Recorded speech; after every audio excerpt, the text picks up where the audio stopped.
بسم اللہ الرحمن الرحیم۔ محترم سامعین، السلام علیکم ورحمۃ اللہ وبرکاتہ۔ حضرت ابراہیم علیہ السلام کے ایک باپ تھے جن کا نام ازر تھا، وہ کافر تھے، اور ماں تھی جن کا نام لیوسا تھا، اور وہ خفیہ طور پر مومنہ تھی۔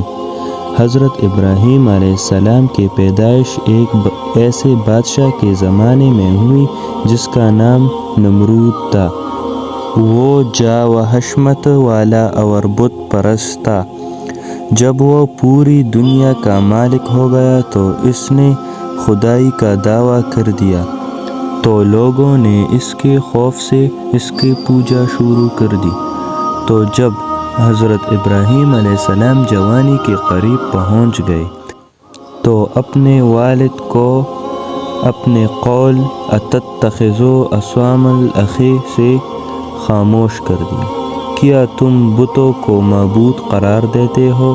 بے شک میں تم کو اور تمہارے قوم کو صریح غلطی میں دیکھ رہا ہوں، اس وجہ سے کہ حضرت ابراہیم علیہ السلام کے والد بتوں کی پرستش کیا کرتے تھے اور ان کی تجارت کرتے تھے۔ پھر حضرت ابراہیم علیہ السلام نے کہنا شروع کیا، یا قوم اعبدوا اللہ ربکم، اے میرے قوم، تم اس اللہ کی عبادت کرو جو تمہارا رب ہے۔ جب نمرود نے یہ سنا تو حضرت ابراہیم علیہ السلام کو بلایا اور ان سے کہا، میں نے ہی تجھے پیدا کیا اور تجھے رزق دیا ہے۔ تو حضرت ابراہیم علیہ السلام نے اس سے کہا، تو جھوٹا ہے، میرا رب تو وہ ہے جس نے مجھے پیدا کیا ہے، پھر وہی میرے رہنمائی کرتا ہے اور جو مجھے کھلاتا اور پلاتا ہے، اور جب میں بیمار ہو جاتا ہوں تو وہی مجھ کو شفا دیتا ہے، اور جو مجھ کو موت دے گا پھر قیامت کے روز مجھ کو زندہ کرے گا، اور جس سے مجھ کو یہ امید ہے کہ میرے غلط کاری کو قیامت کے روز معاف کر دے گا۔ تو اس وقت نمرود اور اس کے ساتھی ہکا بکا رہ گئے۔ آپ رضی اللہ تعالیٰ عنہ کی فصاحت بیانی پر تعجب کرتے ہوئے پھر نمرود ازر کی طرف متوجہ ہوا اور ان سے کہا، اپنے لڑکے کو پکڑ لو اور میری پکڑ سے اسے ڈراؤ۔ تو ان کے باپ نے انہیں پکڑا اور انہیں ڈرانا شروع کیا۔ تو حضرت ابراہیم علیہ السلام نے ان سے فرمایا، اے میرے ابا جان، آپ کیوں ایسی چیز کی پرستش کرتے ہیں جو نہ کچھ سنے اور نہ دیکھے اور نہ آپ کے کچھ کام آ سکے؟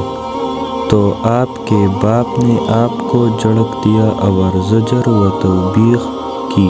پھر اس کے بعد حضرت ابراہیم علیہ السلام بتوں کے لیے موقع کے انتظار میں لگ گئے، اور ایک روز موقع پا کر ان کے پاس گئے، اور وہ 73 بت تھے۔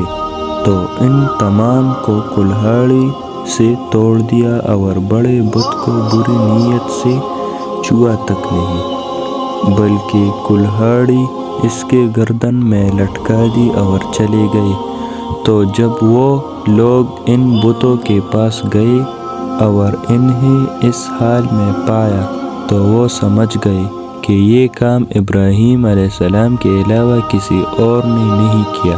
چنانچہ انہوں نے نمرود کو اطلاع دی، اور نمرود خود بھی خدائی کا دعویٰ کرنے سے پہلے بتوں کی پرستش کا دل وادہ تھا۔ اس نے حضرت ابراہیم علیہ السلام کو بلایا۔ جب آپ تشریف لائے تو نمرود اور اس کے قوم نے کہا، اے ابراہیم علیہ السلام، کیا ہمارے معبودوں کے ساتھ تم نے یہ حرکت کی ہے؟ فرمایا، نہیں، بلکہ ان کے اس بڑے نے کی ہے، ان سے پوچھ لو اگر یہ بولتے ہو۔ پھر جب آپ نے دیکھا کہ جہالت نے انہیں چاروں طرف سے گھیر رکھا ہے تو فرمایا، تف ہے تم پر اور جن کو تم خدا چھوڑ کر پوجتے ہو، کیا تم اتنا بھی نہیں سمجھتے؟ تو جب لوگوں نے یہ سنا تو انہیں یقین ہو گیا کہ یہی وہ حرکت کرنے والا ہے۔ چنانچہ وہ کہنے لگے کہ ابراہیم علیہ السلام کو آگ میں جلا دو اور اپنے معبودوں کا بدلہ لے لو اگر تم کو کچھ کرنا ہے۔ چنانچہ 3 مہینے تک انہوں نے لکڑیاں اور تختے جمع کیے تاکہ کہ وہ پہاڑ کی طرح ہو گیا۔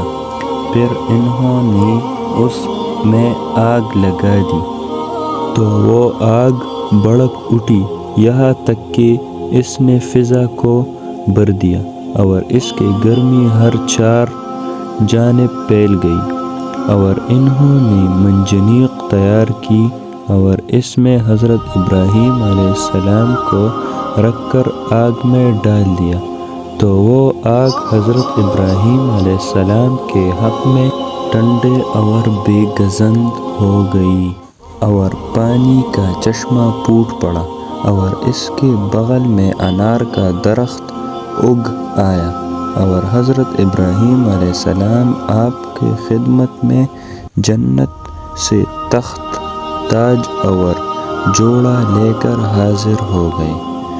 تو حضرت ابراہیم علیہ السلام نے ان دونوں کو پہن لیا اور انتہائی آرام و راحت کے ساتھ چارپائی پر بیٹھ گئے، اور آگ نے آپ میں کچھ بھی اثر نہ کیا۔ یہ دیکھ کر ایک بڑی مخلوق آپ پر ایمان لے آئے، اور جب نمرود کو اس کا علم ہوا تو اس نے کہا، اے ابراہیم علیہ السلام، ہماری زمین سے نکل جا۔ چنانچہ آپ اور آپ پر ایمان لانے والے مومنین نکل جائے، اور آپ نے ایک عورت سے شادی کی جس کا نام سارہ تھا۔ پھر آپ تشریف لے آئے اور وہاں ایک مدت تک قیام پذیر رہے۔ پھر شاہ مصر نے آپ کو ایک باندی عطا کی جس کا نام ہاجرہ تھا۔ ان معجزات کی وجہ سے جو اس نے دیکھے، پھر آپ ملک شام لوٹ آئے اور وہی اقامت اختیار کر لی۔ حضرت ابراہیم علیہ السلام نے سب سے پہلے مہمان نوازی کی، اور آپ ہی کی سب سے پہلے داڑھی سفید ہوئی۔